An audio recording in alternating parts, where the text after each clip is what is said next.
The ship hung above Earth like a shadow that would not move. It was not human. Its skin was black stone and cold metal. Pale signs glowed on its hull in a slow rhythm, like a heartbeat with no blood. The signs said one word in many tongues: collectors. 300 years ago, when Earth was weak and tired, the Human Council made a deal. They did not borrow money. They did not borrow guns. They borrowed time.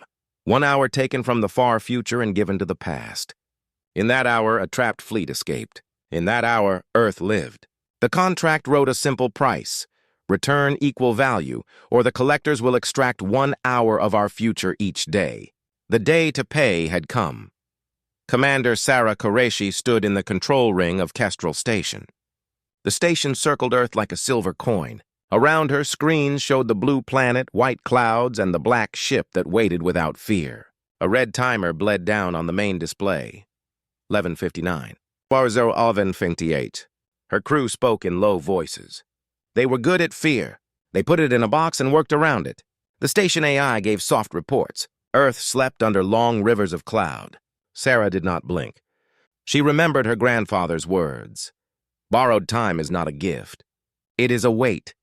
The door behind her slid open. Dr. Arun Halim, contract historian, walked in with a metal case. He held it with 2 hands like it was holy.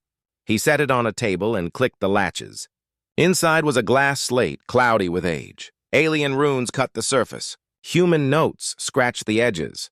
Original copy, he said. No edits. No shortcuts. Sarah leaned over the slate. She read the lines with slow care. One line took her breath.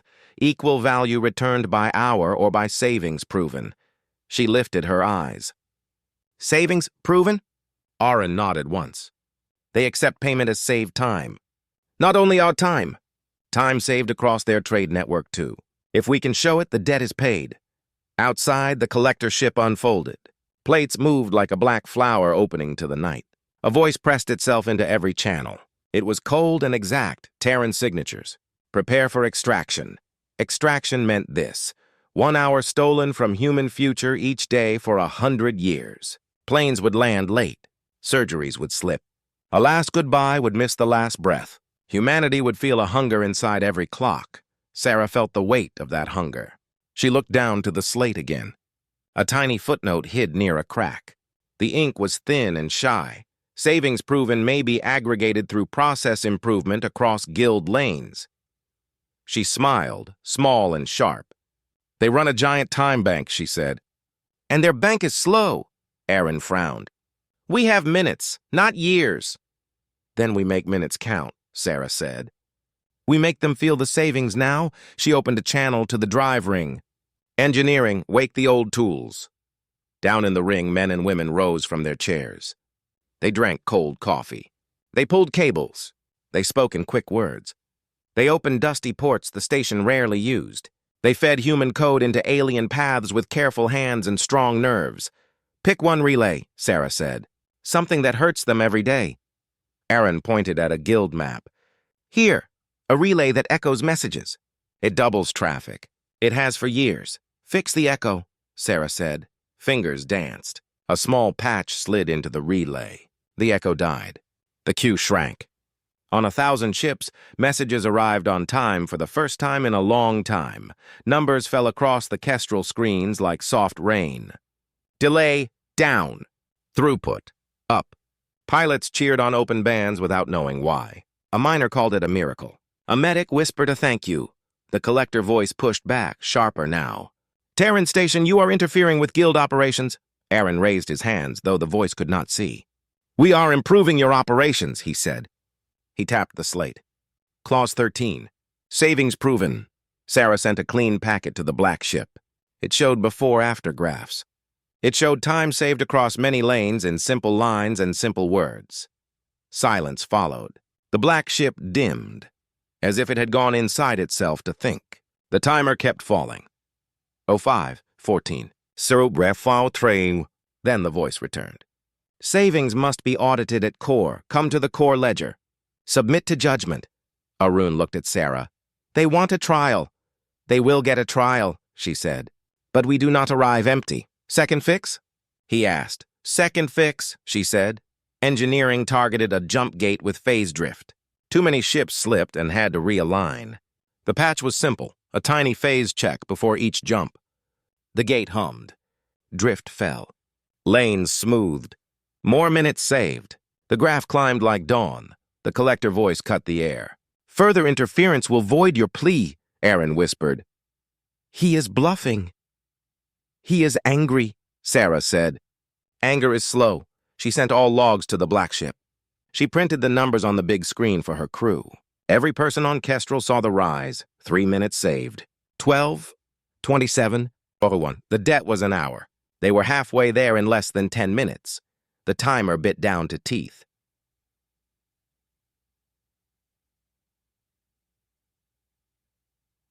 "1:30 Apparees. 00:129. Aaron's face was pale. "If they reject the proof, then Earth loses an hour a day," Sarah said. "And we still fix their lanes out of spite." He laughed once, a hard sound. "HFY," he said softly. The black ship opened a mouth of light. It was a tunnel made of numbers, contracts, and old pride. "Terran Station," the voice said. "Proceed to core. Audit begins now." Sarah looked at Earth. Oceans turned like slow glass. City lights sparkled on the dark side. She wanted to say a prayer. She did not. She gave orders instead. "Lock the station. Secure the crew. Keep sending the proof. Engineering, spin up every patch into a simple bundle. We will need it fast." The mouth grew wide. The station moved. It was not a push. It was a polite, terrible pull. The timer hit 00:10. Crew held their breath. The mouth swallowed Kestrel Station whole. Screens stretched. Stars bent. The station fell into the throat of the guild. The timer froze at 00001, beside Earth. 1 second hung over the world like a star that had forgotten to die. Sarah stood straight in the trembling light. "Kestrel is ready," she said. Humanity had borrowed time. Now it was time to pay it back. With skill, with nerve, with proof. Kestrel Station fell through a mouth of light and landed in silence. No stars, no planets. Only a vast hall of numbers and slow, cold fire. This was the core ledger. It did not look like a court. It looked like a cathedral that worshipped time. Pillars rose like frozen waterfalls. Between them hung sheets of glass with living figures. Seconds moved like fish in a deep river. Every step echoed. Every breath felt counted. Commander Sarah Qureshi stood with her crew on a silver causeway. Beside her, Dr. Aran Halim held the contract slate to his chest like a shield. A shape formed ahead. Not a person. A mask made of clock hands and thin, glowing rings. The mask spoke with many voices at once. "We are archivars, keepers of the ledger. Present proof," Sarah's voice was steady. "We save time across your lanes. We offer methods. We offer logs. Methods and logs will be tested," the mask said. "Live under watch." The causeway shifted. 3 bridges grew from it, each to a different chamber. Above them, symbols burned, echo drift rank. Aaron read the old script. 3 trials, he whispered. Message echo. Jump drift. Q rank. A tall figure peeled from the shadows. Not a mask. A person in dark plates, thin as a knife. He wore a badge shaped like a broken hourglass. "I am Procus, auditor. I will verify your work," he said. His voice was soft and bored. His eyes were not. He lifted a hand. A signal ran through the hall. All bridges brightened. "Begin," he said. Trial 1. Echo. The room was a sphere of glass around a key relay. Inside the relay, messages split like mirrors. Each packet multiplied. Each cue swelled. Sarah watched the chaos. She spoke in simple words. "Echo creates double work." We cut the echo at the source. Her engineers pushed the tiny patch. It was only a few lines. A small gate. A simple rule. If same header appears twice too fast, drop the twin. The relay sighed. The storm fell quiet. Cues thinned like melting ice. Across the glass wall, merchant ships blinked green. A medevac line turned from red to amber. The core counted saved seconds. The numbers rose. Procus did not look impressed. "A trick anyone could do," he said. Aaron met his eyes. "Anyone could. But we did." The mask of the archivars tilted. Savings recorded. A line of blue light slid into the ledger. Trial 2. Drift. A jump gate hung like a ring made of thunder. Ships entered and wobbled, lost tiny slices of alignment, then lost time fixing it. Drift is a leak, Sarah said. We plugged the leak before the jump. Engineering pushed a phase check. It took a heartbeat. The ring hummed a true note. Ships slid in and came out clean. Less correction. Less weight. The ledger pulsed. The river of seconds swelled. A convoy captain sent a simple message to all. Whoever you are, thank you. Procus flicked his fingers as if swatting a fly. You reduce noise, he said. You do not repay a debt. Arun lifted the slate. Clause 13. Savings proven. The ledger accounts in minutes, not pride. The mask turned again. Savings recorded. A second line of light slid into the ledger. It crossed the first. The hall brightened by a hair. Trial 3. Rank. This room was worst. The queue was not only long, it was wrong. Ships with short paths waited behind ships with long paths because the queue ranked by power, not time. VIP cargo cut in line and made everyone late. Procus spoke before Sarah could. Rank is guild policy, he said. Policy is not yours to fix. Sarah turned to the archivars. We will not change your law. We will show a better method. Her team set a test lane. They used a soft rule. Move up the ships that finish faster. Move back the ones that block many behind them. It was fair. It was simple. It was honest. The lane breathed. Departure time snapped into order. A miner with a small load jumped early and did not block 10 big tankers for an hour. In their cabins, crews clapped and laughed at nothing. The numbers hit the glass like rain on a drum. Minutes saved surged. Hours saved began to appear. The mask's rings spun once. Savings recorded. Procus's mouth made a thin line. Enough, he said. He raised his hand. The hall went colder. The ledger dimmed for a second. Then a new light rolled out of the dark. A law. The words crawled across the air. Sun dimmer writ. Authorized. Arun's heart stumbled. No, he said. You cannot. Procus placed his palm on a black plate. Somewhere far away, something obeyed. On the live feed of Earth, the sun lost a breath of brightness. Only 1%, but city grids felt it. Solar farms blinked. Doctors in surgery rooms raised their heads and felt a tiny, wrong pause in their lights. Sarah's fists closed. The crew murmured. Fear scratched the walls. Procus's voice stayed calm. You are not debt-free until we finish audit, he said. The writ enforces discipline. If you fail, extraction begins at once. Arun looked at the archivars. The mask did not move. It watched. It counted. Fine, Sarah said. Her voice cut the fear. Then we keep saving while you try to scare us. She opened a channel to the engineers. Bundle every fix. Strip it to bone. Make it so any gate, any relay, any child could run it. They worked. Fingers shook but did not stop. Lines of code flowed like quiet water. Name the bundle, someone said. Aaron stared at the ledger's river. He saw how every improvement tried to hold a moving world together. Call it the anchor, he said. Good name, Sarah said. Light it. They broadcast the anchor on a wideband, open and free.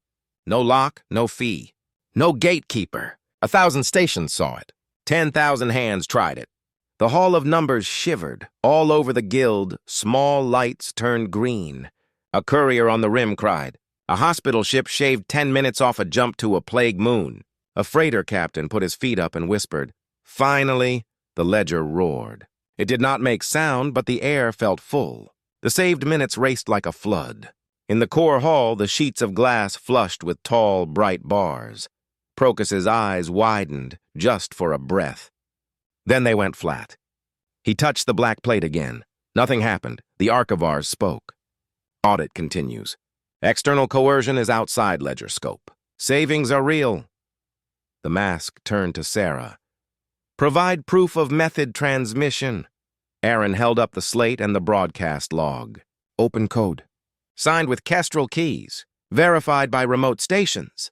A small screen opened near the ceiling. Faces appeared, one by one, from many species. Captains, medics, miners, couriers. They testified with simple words. Used the anchor. Save 4 minutes per dock. Use the anchor. Saved 3 minutes per jump. Used the anchor. Saved a life, the mask brightened. Affirmed, it said. Prokus lifted his chin. The method is unauthorized guild modification, he said. Void the claim, Aron's reply was quiet. Read your footnotes, auditor. If a debtor supplies a method that many choose to use, the savings belong to the method, not to the law that came too late. The mask's rings turned. Footnote 19 holds, it said. Prokus smiled without humor. Then my last measure, he said. He pulled a narrow rod from his sleeve and pressed it. The rod was a private key, illegal in the core. It reached into shadow channels. For a flash, the ledger numbers twitched. A few stations went dark. Delays spiked at the edge of the map. Aaron saw the pattern. He runs delay farms, he said. His voice shook with anger. He sells the fast lane. He feeds on slow time. Sarah did not shout. She looked at the Archivars. If you count truth, count this, she said. Trace the key. The mask rippled. Webs of light snapped out like nets. They caught the rod's thread. They followed it through secret rooms and old tunnels. They found gates with false walls and books with hidden names. The hall's pillars glowed. The river of seconds burned white. Conflict of interest detected, the Archivars said. Prokus's measures are not audit. They are theft. The silver floor opened under Prokus's feet, just a crack. Not a fall, a warning. He stood very still. The mask turned to Kestrel. Audit judgment is near, it said. One more proof, Terrans. One more push. On the Earth feed, the sun still looked a little ill. People could not name why the day felt thinner. They just tightened their coats and worked on. Sarah saw it. She tasted metal. We give them the last proof, she said. We make the anchor heavier. We drop it in the deepest water. She looked at her crew, at Aaron, at the hall that counted every breath. Ready? Ready, they said. The ledger brightened until it hurt to see, and then the river moved faster. Silence pressed on the core like deep water. The ledger shone so bright it felt warm. The river of seconds ran faster. Faces from 100 ships watched from small windows in the high air. Some were human. Most were not. All waited. Commander Sarah Qureshi stood on the silver floor with Dr. Aron Halim and the Kestrel crew. Behind them, the broadcast of Earth still looked a shade too dim. The sun dimmer writ held like a hand on a throat. The Archivar's mask turned. Rings of light slid across its face like slow comets. One more proof, the many voices said. One more push. Then judgment. The auditor Prokus stood very straight. His badge, broken hourglass, caught the light. His eyes were empty, but his jaw was hard. He did not blink. Sarah felt her heartbeat in her ears. We will give you proof you cannot ignore, she said. Proof that reaches your deepest lanes. Proof that even your enemies will use because it is simple and it is good, Aaron nodded. The anchor worked, he said. But there is still waste you cannot see. It hides in safe places. It hides in habit. He lifted the old contract slate. The glass held the alien runes like frost. This started with 1 hour borrowed. We were weak. We were afraid. We took a gift that was not free. Now we pay, not with tears, not with blood, but with craft. He looked at Sarah. Ready? Ready, she said. She opened the Kestrel channel. Engineering last bundle. Strip jargon. Use short words. We call this anchor deep. Copy, came the answer. Fingers moved. Breath held. Aaron turned to the Archivars. We will not rewrite your law, he said. We will not steal control. We will give a gentle rule that sits under all others. A little check. A little pause. One breath before any cue or jump or relay commits. He lifted one finger. Ask this. Is there a cheaper path right now by one small step? If yes, take it. If no, do nothing. That is all. Prokus laughed once, soft. A child's toy, he said. A flea's bite. Sometimes the world changes by a flea, Sarah said. The Kestrel engineers pushed the code. It was 10 lines. It used 3 words the guild had used for ages. It asked a question, then moved one slot, one gate, one tick. They broadcast anchor deep, open and free. No lock, no signature needed. Any station could copy it just by looking. For a moment, nothing. Then, at the rim of the map, a tiny customs buoy tried it. A barge moved one slot. A patrol gave way to a medship. A courier slid into an empty gap. The ledger's light jumped. A new bar rose fast. Small bars rose with it all across the glass sheets. The river of seconds surged like spring melt. On a hospital ship, a child breathed before a fever peak. On a mining rock, a lift arrived before a tank overheated. On a convoy bridge, a tired captain sat down and did not crash. Anchor deep verified, the archivars said. Procus's lips pressed thin. He touched the illegal rod again. The floor under him hummed warning. He pulled his hand back. He looked up at the faces in the high air. Witnesses are cheap, he said. Minutes are numbers. The debt is a bond. Arun's eyes were calm now. Then let us speak in bonds, he said. He raised the slate. Clause 13. Equal value returned by hour or by savings proven. Savings must be measured. They must be owned by a method. We gave you 2 methods. The guild chose to use them. The minutes belong to the method. The method belongs to the debtor. The debt is paid. He turned the slate to an old, faint line. Footnote 19, he said. If a debtor's method spreads to core, interest is due. The mask of the archivars brightened by a breath. We read it, the voices said. Procus stepped forward. Interest is a court gift, he said. Not a right. We agree, Sarah said. We do not ask for gold. We ask for time, she pointed to the earth feed. The sun still looked a little wrong. Give back what your writ stole. End the dimmer. And then, one more second. One bright, clean second. For every life we help today. Call it interest. Call it grace. Call it justice. I do not care what you call it. Just count it right, a long new silence. The ledger hummed. The river ran. The archivars spoke to the air, not to anyone. Trace the spread of anchor and anchor deep, they said. Mark who uses, who gains. Count the flood. Lines of light shot out across the hall. They passed through the high windows where captains waited. They passed into lanes and gates and relays and tiny buoys. They came back full. The hall brightened and brightened more, and then more again, until the pillars looked like sunrise. The mask faced Kestrel. Judgment. The many voices were clear now, not cold. Debt of 1 hour, borrowed 3 centuries past, is paid. Savings proven exceed bond value. Interest is due. The sun dimmer writ on the far screen flickered, then went dark. Earth's feed brightened. People on rooftops did not know why, but they smiled and took off their jackets and said the sky looked honest again. Procus made a small, sharp sound. You cannot... The floor under him opened a wider crack. His badge turned gray. The rod died in his palm. The archivar's rings turned once. Procus, you are suspended from audit, they said. Conflict of interest. Delay farms detected. Assets will repair lanes you harmed. Faces in the high windows cheered. Some clapped. Some just breathed out and looked old and young at the same time. Aaron lowered the slate. His hands shook. He laughed once, a broken, happy sound. Sarah did not move. The interest, she said. Count it, the mask's light softened. 1 second, it said, for each 1,000,000 minutes saved today by anchor and anchor deep, rounded down.